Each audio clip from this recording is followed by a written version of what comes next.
Hola, buenas noches. Bienvenidos al programa. Yo soy Jaime Bailey. Hoy es lunes 18 de octubre de 2021. Estamos saliendo en directo desde Miami para todo el mundo.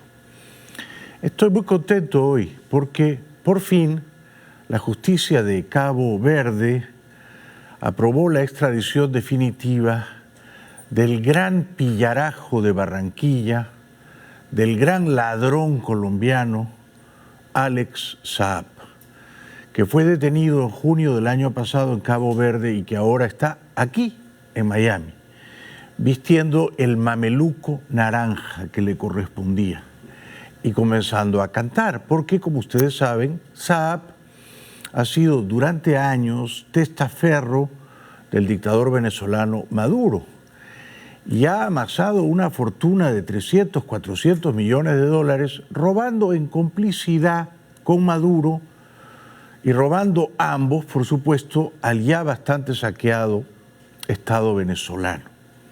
O sea que se ha hecho justicia, primero con la detención de Saab en Cabo Verde y ahora con la extradición. A pesar de que Saab había contratado abogados carísimos como el español Baltasar Garzón, a pesar de que Rusia y China presionaron a Cabo Verde para que soltaran al pillo de Saab, bueno, ahora Saab está aquí. El sábado, hasta ayer, lo subieron a un Gulfstream 550, no se puede quejar, al menos viajó cómodo, ¿no? De Cabo Verde aquí a la Florida, y hoy tuvo ya una primera audiencia con el juez en Miami. Por supuesto, no saldrá libre en mucho tiempo. La travesía de Alex Saab comenzó a las 4:50 de la tarde del sábado en Cabo Verde. Un avión del Departamento de Justicia de Estados Unidos emprendió su ruta hacia la Unión Norteamericana. El vuelo N708JH aterrizó en Miami. De inmediato, Saab fue tomado en custodia por autoridades estadounidenses. Prensa venezolana captó el momento en el que el señalado testaferro de Nicolás Maduro abordó una camioneta del FBI esposado para luego ser trasladado a un centro de reclusión temporal. El equipo de defensa del colombiano rechazó la extradición. Este procedimiento es ilegal y vergonzoso. Este procedimiento viola todas las leyes del derecho internacional y del derecho interno de Cabo Verde. Saab se hizo inmensamente rico en complicidad con el dictador Maduro, comprando bolsas de comida en México y comprando medicinas muy frecuentemente expiradas. Y por supuesto cobrándole al Estado venezolano un sobreprecio obsceno de 5 o 6 veces más de lo que realmente costaban esas bolsas de comida o esas medicinas expiradas, de manera que es particularmente ruin, miserable, este ladrón de Barranquilla, Colombia, Alex Saab, que ha lucrado con la miseria de los venezolanos y que se ganó la confianza del dictador Maduro porque nada más robar, compartía sus millonarios robos con la familia de Maduro, depositando en cuentas en paraísos fiscales millones de millones a favor de los hijos de Maduro y de la esposa de Maduro. De Maduro para Washington, un salvador de la patria para Caracas. Oficialmente, el colombiano Alex Saab era el hombre que compraba comida y medicinas para Venezuela, sorteando las sanciones. Viajaba con pasaporte diplomático y Venezuela la había integrado en la comisión que negociaba con la oposición en México. Hasta ayer. El gobierno de Estados Unidos sabía que secuestrando a Alex Saab, miembro de la Comisión de Diálogo de México, le metía una puñalada mortal a los diálogos y negociaciones. Irán, país que visitaba para presuntos negocios de petróleo por medicamentos, denuncia bandidaje. Va a develar de una manera muy clara el nivel de corrupción de Nicolás Maduro. Pero por supuesto lo que dice Maduro es patético, además de risible, ¿no? Cuando Saab fue detenido el 12 de junio del año pasado en Cabo Verde, estaba haciendo una escala técnica para echar combustible en su avión privado, uno de sus varios aviones, ¿no? No era diplomático, ni siquiera era venezolano, no había tomado la nacionalidad venezolana y no participaba en los diálogos entonces paralizados con la oposición venezolana. Luego pasaron los meses y estando detenido en Cabo Verde, Maduro hace que Saab se convierta en venezolano, le da pasaporte diplomático y lo nombra negociador con los tontos de la oposición democrática venezolana que se prestan, condescienden a un diálogo que tiene lugar en Ciudad de México recientemente, este año, diseñado para introducir allí de contrabando a Saab como una suerte de representante diplomático y negociador del gobierno de la dictadura venezolana. Pero todo eso, por supuesto, fue un manotazo de ahogado de Maduro que de nada le ha servido. Por suerte, la justicia de Cabo Verde no se ha dejado amedrentar o arredrar por algunas autocracias poderosas de este mundo, como la rusa y la china, sin mencionar a la teocracia de Irán y otras aún peores, ¿no? De manera que se ha hecho absoluta justicia con este prominente ladrón de Barranquilla, Colombia, que le ha robado a los venezolanos que ya no tenían qué comer. Esas bolsas de comida que él compraba en México costaban no más de $8. Y él al gobierno de Venezuela le cobraba $35 o $40 por cada bolsita. Y ese sobreprecio obsceno es el que dio pábulo a la fortuna truculenta, sórdida de Saab. Una fortuna que, ya dije, él compartía, por supuesto, graciosamente con la familia Maduro. Para la oposición, Estados Unidos tiene en su poder al hombre que se ha lucrado de la miseria venezolana y que ahora puede desvelar cómo funciona la economía de supervivencia de la revolución bolivariana. Pero desde Caracas, y rodeada de simpatizantes chavistas, la esposa de Saab leía un comunicado del empresario. Deseo dejar claro que no tengo nada que colaborar con Estados Unidos. Por Colombia, Alex Saab. Alex Saab es un conocedor privilegiado de los secretos de Caracas desde hace una década. Su primer gran contrato lo firmó ante presidentes, miles de viviendas baratas para la boyante Venezuela de Hugo Chávez.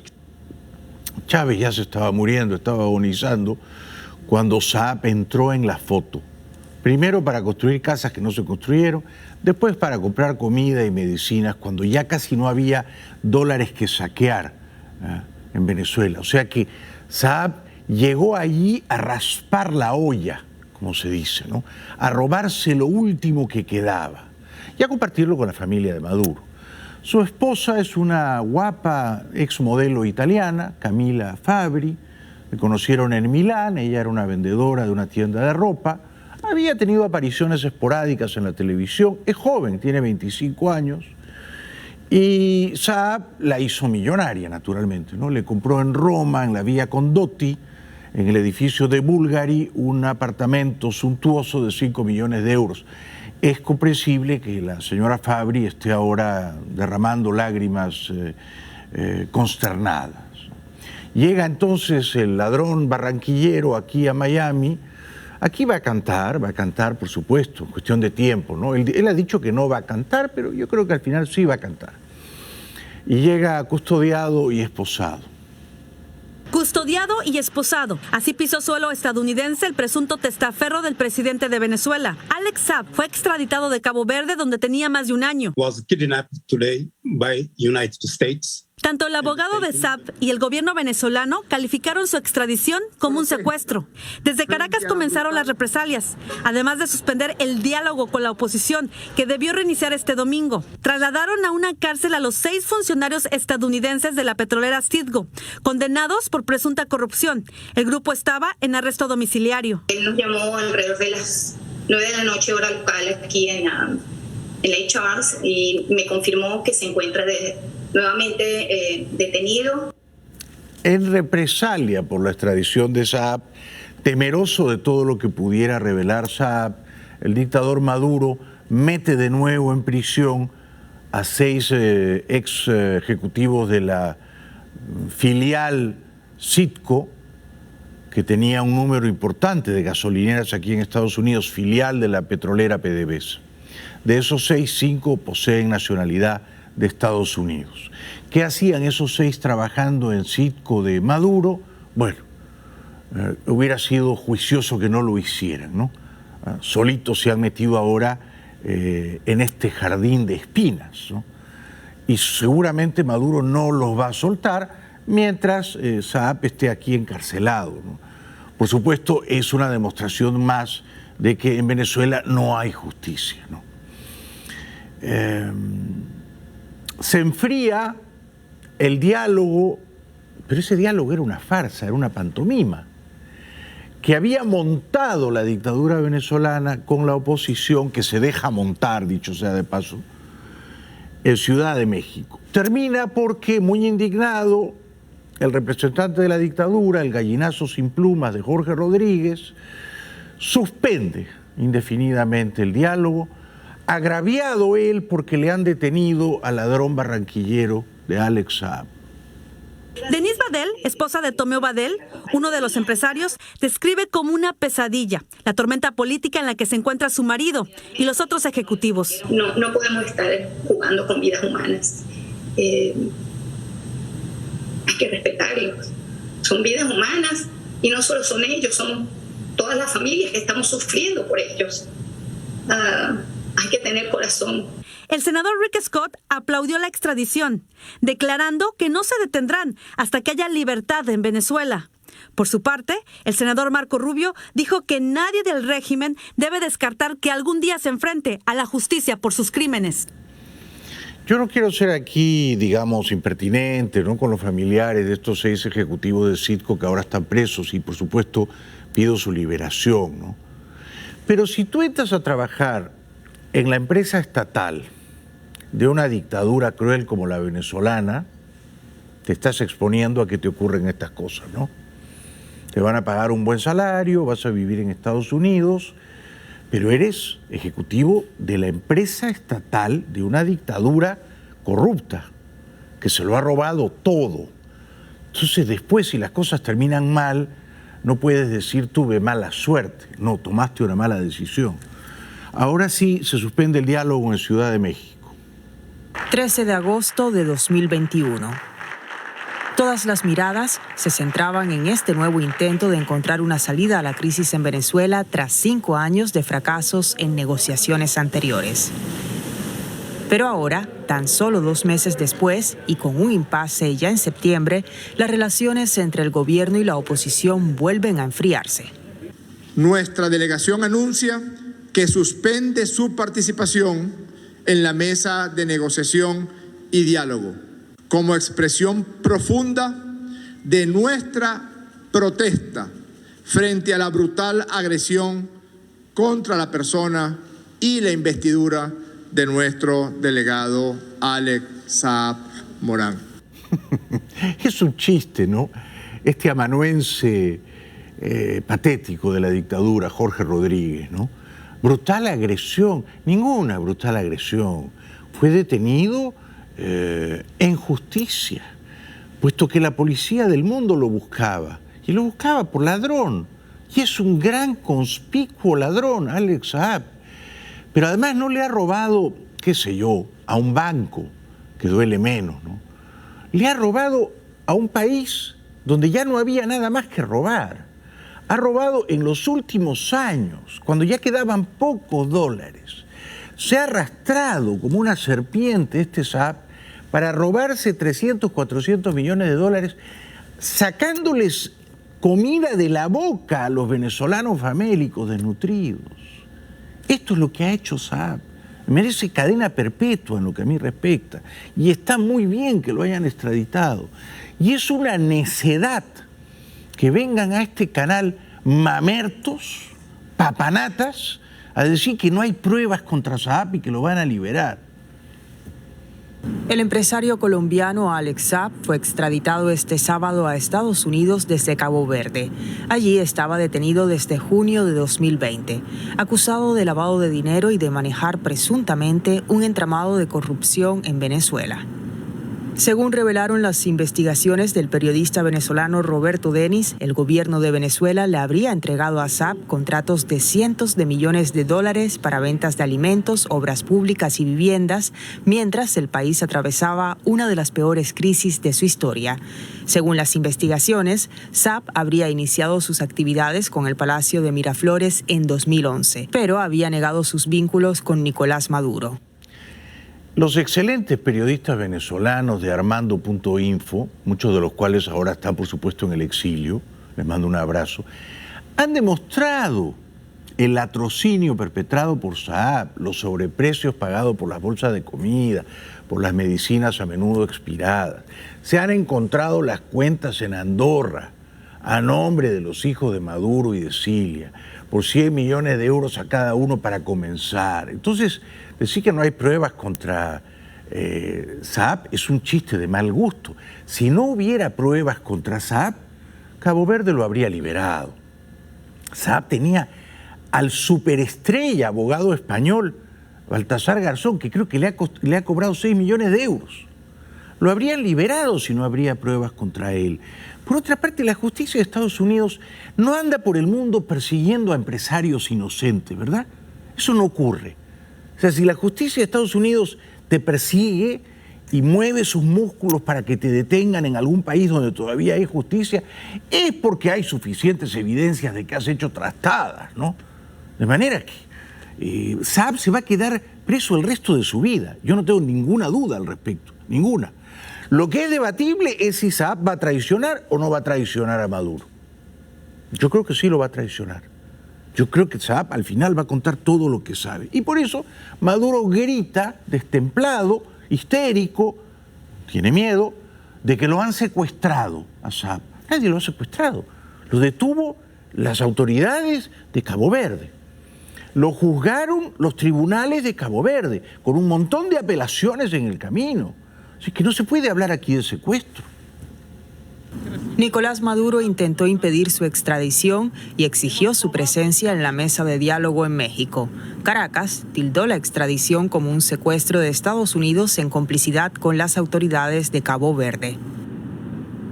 El líder opositor, Juan Guaidó, tachó de irresponsable la suspensión del diálogo por parte del gobierno. Levantamiento de sanciones internacionales, celebración de elecciones con garantías y ayuda humanitaria. Los tres objetivos centrales de las negociaciones ahora quedan en la incertidumbre. Y es que mientras el gobierno y la oposición logran ponerse de acuerdo, los venezolanos continúan afrontando las consecuencias de una crisis política, social y económica que ha dejado cerca de 5,5 millones de desplazados. Maduro entonces a los gritos dice que le han secuestrado a su diplomático venezolano. Una injusticia innoble. Así calificó el domingo el presidente de Venezuela, Nicolás Maduro, a la extradición a Estados Unidos del empresario Alex Saab, señalado de ser su testaferro y acusado de lavado de dinero en ese país. El mandatario dijo que su gobierno se está moviendo en la ONU por lo que considera un secuestro. Pasaron por encima de todo. Llegó un avión, se bajaron unos matones, unos sicarios, lo buscaron y lo sacaron a golpes desde el lugar donde estaba como casa por cárcel y se lo llevaron sin avisarle a los abogados, a la familia ni a nadie. Un secuestro en toda la línea del gobierno de Estados Unidos para un diplomático internacional. Está asustado Maduro. En Caracas, y después de haber pasado por La Habana, la esposa de Saab, la exmodelo italiana Camila Fabri, lee una carta, muy conmovedora, por supuesto, ¿no?, de Saab.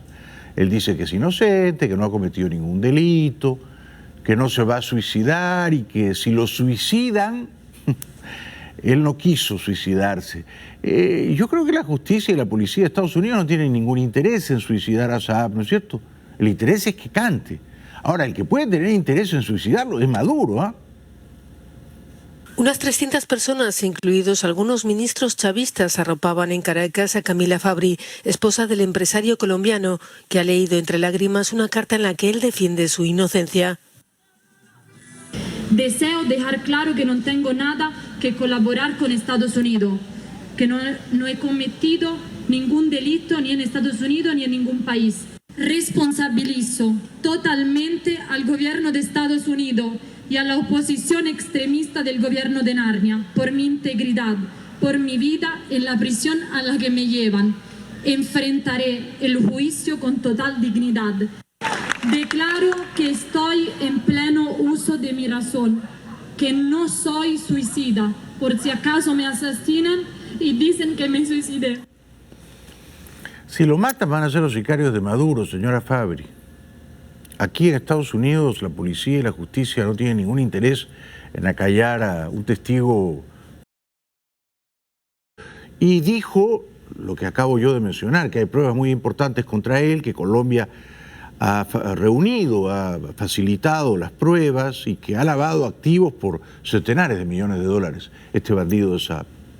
Sin duda, sin duda. Nosotros hemos aportado pruebas importantes a OFAC y a las autoridades de Estados Unidos mostrando las redes de lavado de activos donde hay muchas empresas fachada en nuestro país.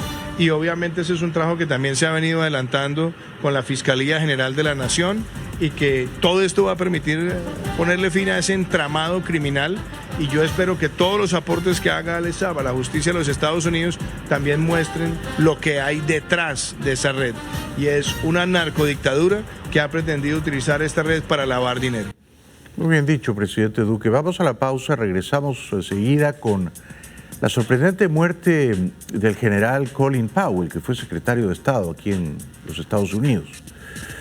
Digo sorprendente porque se había puesto las 2 dosis de la vacuna contra el coronavirus y se ha muerto de coronavirus cuando le iban a aplicar la tercera dosis de Pfizer.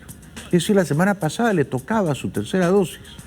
Enferma de coronavirus y muere. Claro, tenía 84 años. Ya regresamos.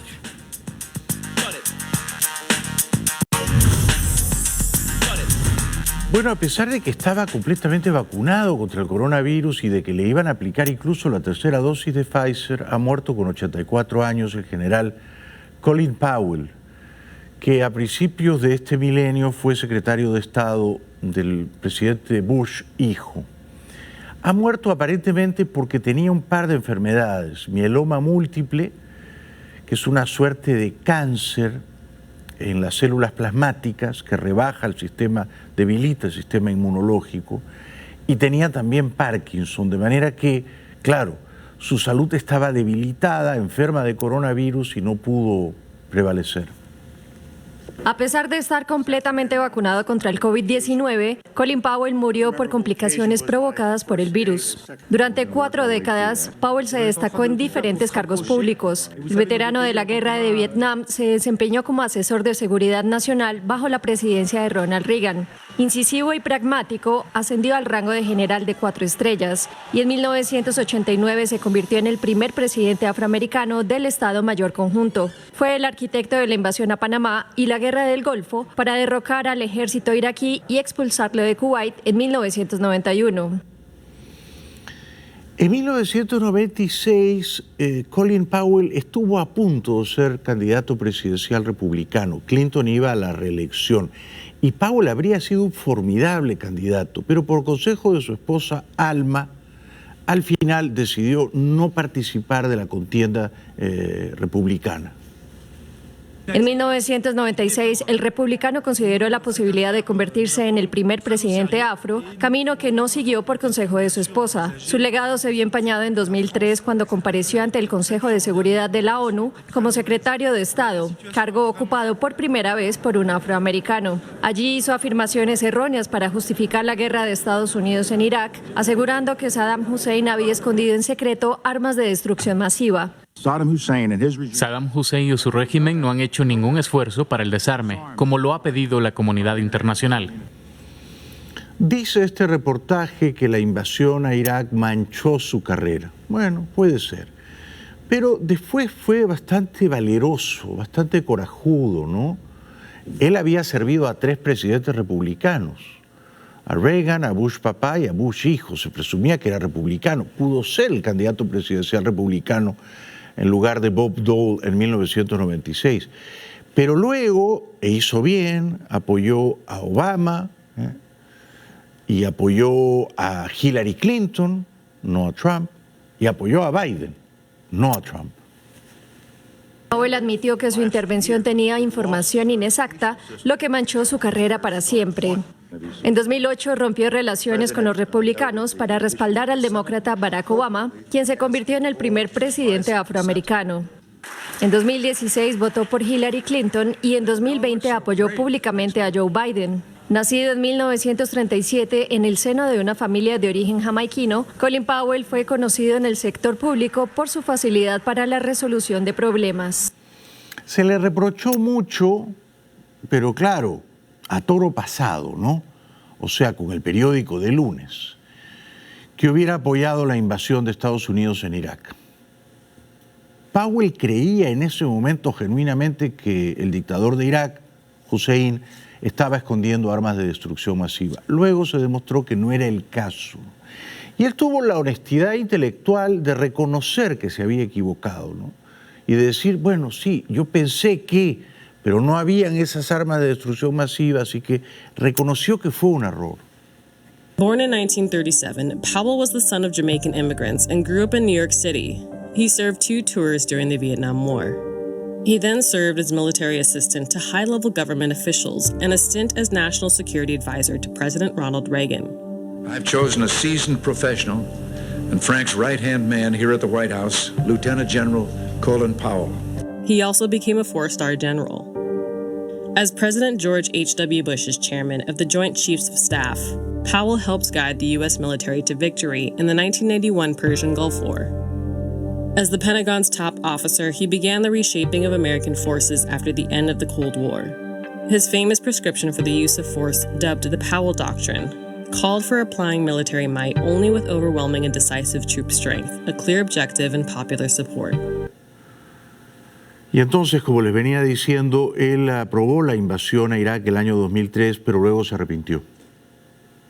Of State under President George W. Bush, he had deep misgivings about the timing of the 2003 invasion of Iraq. But a key moment came at the United Nations when Powell asserted that Iraq possessed weapons of mass destruction. Saddam Hussein is determined to keep his weapons of mass destruction. He's determined to make more. The United States will not and cannot run that risk to the American people. Leaving Saddam Hussein in possession of weapons of mass destruction for a few more months or years is not an option. Not in a post-September 11th world. He later said he regretted giving the speech. But a lot of people counted on you. I know. You changed the ball. I turned the dial. There's no question about it. And that's what the president wanted me to do and what I was supposed to do. You regret it? I regret it now because the information was wrong. Era por lo visto un hombre decente que reconocía en público sus errores, ¿no? Y era también, me parece, bien intencionado, altruista, porque nunca apoyó a Trump y no vaciló en apoyar a Biden. Although Powell served 3 Republican presidents, he endorsed President Obama in 2008. He also became more outspoken during President Trump's term in office. We have a constitution, and we have to follow that constitution. And the president's drifted away from it. During the 2020 election, he endorsed Democratic candidate Joe Biden. The values I learned growing up in the South Bronx and serving in uniform were the same values that Joe Biden's parents instilled in him in Scranton, Pennsylvania. I support Joe Biden for the presidency of the United States because those values still define him.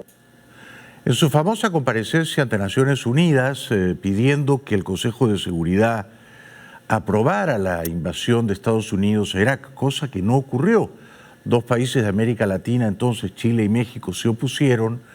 Powell afirmó algo que yo creo que era incontestable, y es que el dictador iraquí practicaba el terrorismo de Estado y lo practicaba con particular sevicia contra sus opositores internos, incluyendo a la población kurda, a la que no dudó en gasear. Indeed, the facts and Iraq's behavior show that Saddam Hussein and his regime are concealing their efforts to produce more weapons of mass destruction. None of this should come as a surprise to any of us. Terrorism has been a tool used by Saddam for decades. Saddam was a supporter of terrorism long before these terrorist networks had a name. And this support continues. The nexus of poisons and terror is new. The nexus of Iraq and terror is old. The combination is lethal. Pero fue un error no entrar en Irak, fue un error. Fue grandioso ver la caída de Saddam Hussein, que lo encontraran escondido en un silo, en un desagüe, que lo ahorcasen, que sus 2 hijos, que eran violadores seriales, que perseguían a jovencitas de 14, 15 años a la salida de los colegios en Bagdad y que las violaban, fueran también ajusticiados por las tropas de Estados Unidos. A mí me parece que se hizo justicia, ¿no? Ahora, no era cierto que poseía armas de destrucción masiva, ¿no? Pero derribar a esa dictadura inmunda, a mí me parece que fue un acto de valor, ¿no? Se justificaba entrar en Irak y perder las millares de vidas que Estados Unidos perdió, esto ya es debatible, ¿no? With this track record, Iraqi denials of supporting terrorism take their place alongside the other Iraqi denials of weapons of mass destruction. It is all a web of lies. When we confront a regime that harbors ambitions for regional domination, hides weapons of mass destruction, and provides haven and active support for terrorists, we are not confronting the past. We are confronting the present. And unless we act, we are confronting an even more frightening future. Es que ahora, de nuevo, a toro pasado, ¿no? Tantos años después, casi 20 años después, es fácil decir, ¿no? No sirvió de nada la guerra en Afganistán. Murieron 2.500 soldados de Estados Unidos y sigue siendo un país ingobernable. Sí, pero en ese momento Estados Unidos había sufrido un acto de guerra en su propio territorio, el peor de la historia. Y ese acto de guerra provenía de los campamentos terroristas de Afganistán. O sea, había que tomar una represalia, había que ir a buscar a Bin Laden, había que fumigar a los talibanes. En aquel momento todo el mundo apoyaba la invasión a Afganistán y medio mundo, y me quedo corto, apoyaba también la invasión a Irak, por si acaso. Ahora luego ya no se encontraron las armas de destrucción masiva, pero no se sabía si Hussein las escondía o no. Y era razonable suponer que las podía esconder, porque como dije, Hussein había usado gas mostaza y gas nervioso para matar a miles de civiles inocentes que pertenecían a etnias como la kurda, a las que él quería exterminar. Saddam Hussein's use of mustard and nerve gas against the Kurds in 1988 was one of the 20th century's most horrible atrocities. 5,000 men, women, and children died. His campaign against the Kurds from 1987 to 89 included mass summary executions, disappearances, arbitrary jailing, ethnic cleansing, and the destruction of some 2,000 villages. He has also conducted ethnic cleansing against the Shia Iraqis and the Marsh Arabs, whose culture has flourished for more than a millennium. Hoy el secretario de Estado, el afrancesado señor Tony Blinken, rindió honores a Colin Powell y dijo que fue un líder extraordinario, un gran líder, muy querido. About an extraordinary leader and a great man whom we lost today, Colin Powell. Secretary Powell was beloved here at the State Department at C Street and at our embassies and consulates around the world. He came to the State Department after a long and extraordinary career in the U.S. Armed Forces. He was General Powell, former chairman of the Joint Chiefs, when he walked into the Oval Office to be sworn in as our nation's top diplomat. After that, he was Mr. Secretary. He gave the State Department the very best of his leadership, his experience, his patriotism. He gave us his decency, and the State Department loved him for it. Una pausa, les prometo que será breve, y al volver el presidente Biden, este fin de semana, cenando en un restaurante carísimo de Georgetown en Washington, D.C., sin mascarilla al entrar, sin mascarilla al salir, contraviniendo, por supuesto, los protocolos sanitarios de los restaurantes en esa ciudad. También el gobernador de la Florida, furioso porque Biden quiere que a los trabajadores de este estado, si no se vacunan, los despidan. Ya regresamos.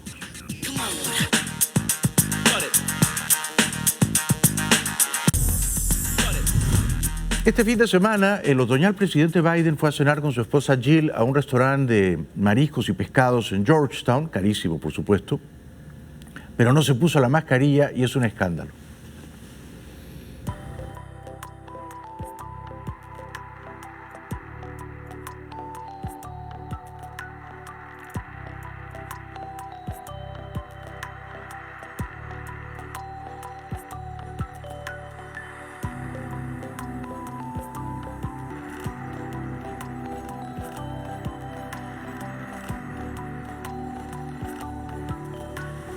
Se ve claramente que está saliendo del restaurante y no tiene la mascarilla puesta y debió ponérsela, ¿no?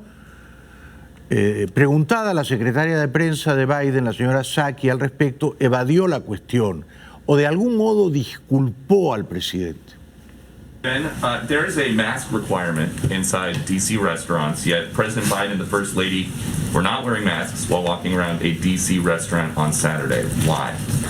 Well, I think what we were referring to is a photo of them walking out of a restaurant after they had eaten, masks in hand, where they had not yet put them back on yet. So I would say, of course, there are moments when we all don't put masks back on as quickly as we should. But I don't think we should lose the forest through the trees here, and that our objective here is to get more people vaccinated, make sure that that schools and companies around the country can put in place requirements to save more lives and keep people safer. And not overly focus on moments in time that don't reflect overarching policy. It was not just exiting the restaurant, though. He was walking through the restaurant with no mask on. There is a carve out for people under 2 or people who are actively eating or drinking. So I'm just curious why the president was doing this. I think I just addressed it, Peter. Se equivocó al entrar y al salir. Y el presidente tiene que dar el ejemplo, ¿no? El presidente tiene que ponerse la mascarilla. Recuerden cuando criticaban a Trump porque no se la ponía. Entonces no es justo ahora disculpar a Biden si hace lo mismo que Trump. Yo no entiendo al gobernador de la Florida, el señor DeSantis. La verdad es que no lo entiendo, ¿no? Él debería estar molesto con la gente que no se quiere vacunar, que es un montón. Pero está molesto con que el gobierno pretenda que ciertas empresas, para comenzar, digamos, las empresas públicas, federales, estatales, obliguen a sus empleados a vacunarse contra el coronavirus. Cosa que a mí me parece razonable, ¿no? Yo soy un liberal, yo soy un libertario, estoy siempre a favor de la libertad individual. Pero la libertad individual tiene frenos, tiene límites, tiene cortapisas. Yo no puedo hacer lo que me da la gana. No puedo ir en una autopista a 120 millas por hora y decir, déjenme, es mi libertad. No puedo, ¿no? Alguien me pone un límite. No puedo conducir sin ponerme el cinturón. El propio automóvil me va a empezar a gritar, a chillar con un pitido de alarma, ¿no? No puedo yo viajar en avión sin ponerme la mascarilla. Hay de nuevo un límite a mi libertad. Y en este caso me parece que es razonable que los dueños de las empresas pidan a sus empleados vacunarse. Si yo tuviera una empresa y uno de mis empleados no quiere vacunarse, primero le preguntaría por qué, ¿no? Y si me dan las razones, pensaría, la verdad es que este empleado no es demasiado inteligente y pensaría si me conviene seguir dándole trabajo. Esto es lo que está ocurriendo. No entiendo por qué DeSantis toma partido por los empleados díscolos que torpemente no se quieren vacunar. I think that the mandate is going to lose in court. I also think that we have a responsibility at the state level to do whatever we need to do legislatively to be able to protect Floridians from mandates that could result in them losing their jobs. We have to protect the jobs of Floridians. We were helped out the folks in Gainesville. They were going to fire some of the police officers, some of the utility workers, some of these people who had been on the front lines of helping our communities for the last year and a half doing their job. Then all of a sudden, you're going to tell them that they lose their job unless they too take a shot, which again, most of these people have had COVID and they have the right to make those decisions for themselves. Está equivocado el gobernador y además está haciendo política con las vacunas, ¿eh? Está haciendo demagogia política, contrabando político, con un tema de salud pública. Está equivocado. En muchas instancias de nuestra vida cotidiana ahora se nos pide que estemos vacunados y si no lo estamos hay un castigo. Por ejemplo, si usted está en Europa y quiere volar de regreso a Estados Unidos, usted tiene que demostrar, primero, certificado de vacunación. Si no lo tiene, no lo van a dejar subir al avión. Y segundo, que se ha hecho una prueba y que está libre de coronavirus en los últimos 3 días. Ahora, si usted dice, no, yo no me he vacunado porque no me da la gana vacunarme, porque es mi libertad, entonces a usted no lo suben al avión. Hay consecuencias. A los niños en edad preescolar se les pide un número de vacunas. Si no tienen esas vacunas, hay colegios que no los admiten. hay consecuencias con no vacunarse.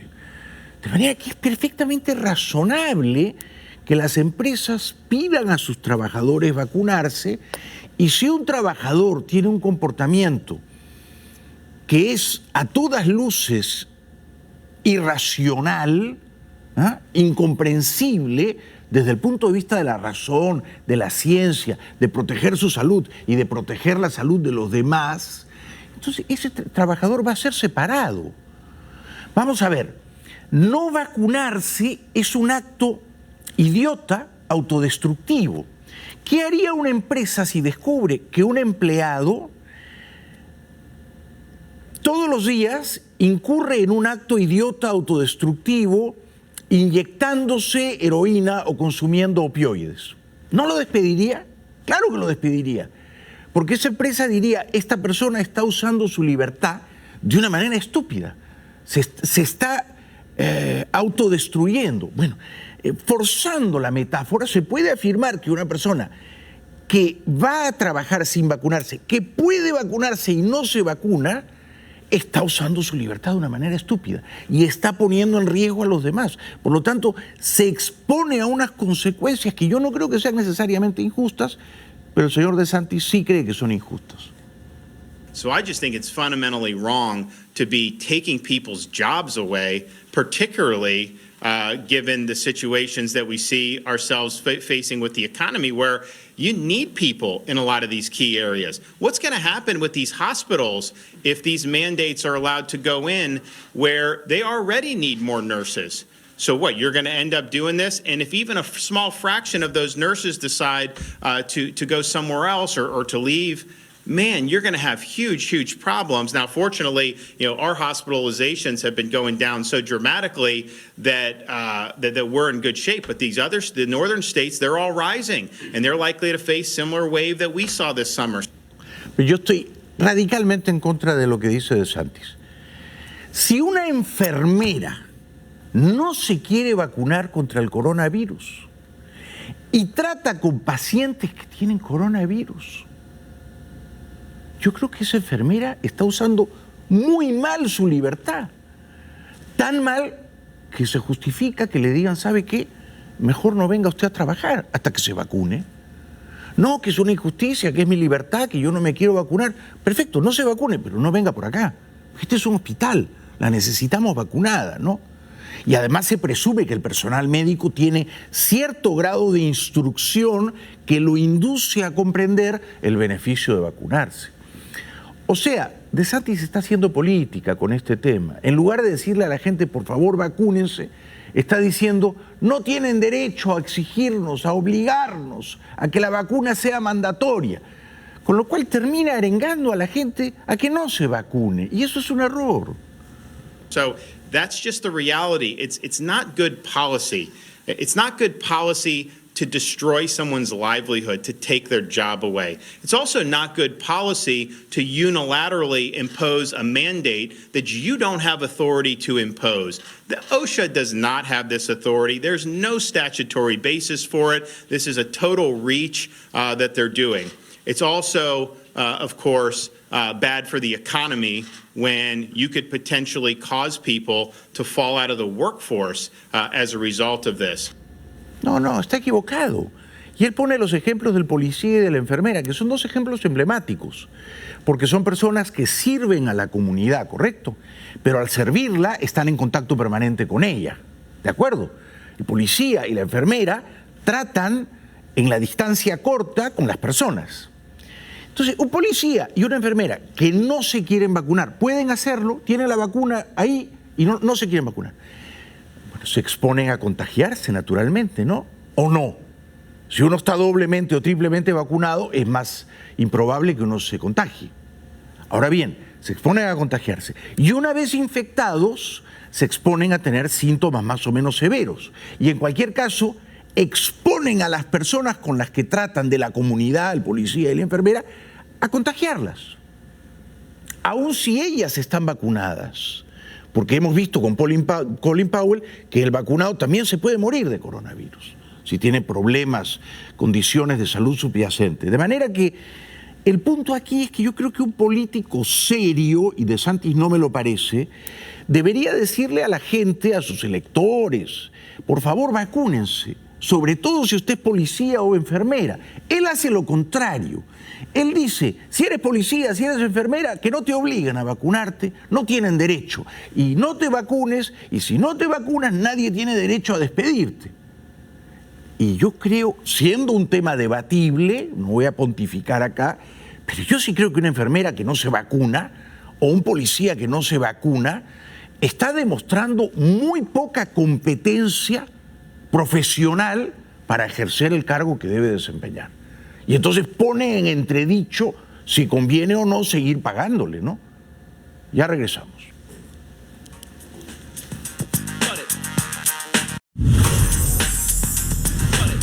Para que no queden dudas de que China es una dictadura en toda la línea, ahora la dictadura china quiere que las familias tengan como mínimo 3 hijos. Boxing lessons, then painting, and ping pong too. It's a juggling act for Lily Peng to keep her 2 kids busy. She had a second daughter when China relaxed its one-child policy 5 years ago. Now the government is urging parents to have 3 kids to counter an aging population. It's a good policy, but for myself, I'm 40 years old already. I don't have the energy. Would you have a third? No, no way, no way. 2 is enough. Claro, no way, no way. Y entonces, claro, el año pasado nacieron menos bebés que nunca en la China. China added just 12 million babies last year, the lowest since 1979 when the one-child policy took effect. Repressive rules and a desire for sons erasing millions of girls from the population. Now, with the workforce shrinking, they're trying to boost the birth rate. The Chinese state has already put forth a lot of policies. Is the state expecting a baby boom? The baby boom is not happening. No va a ocurrir, los chinos nosotros no quieren tener hijos. Ya regresamos.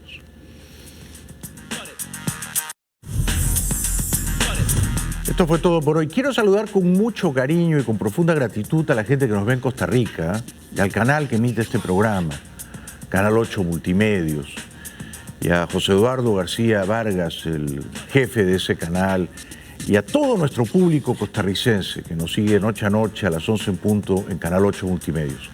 Seguiremos conspirando mañana. Por hoy, muchísimas gracias, muy buenas noches.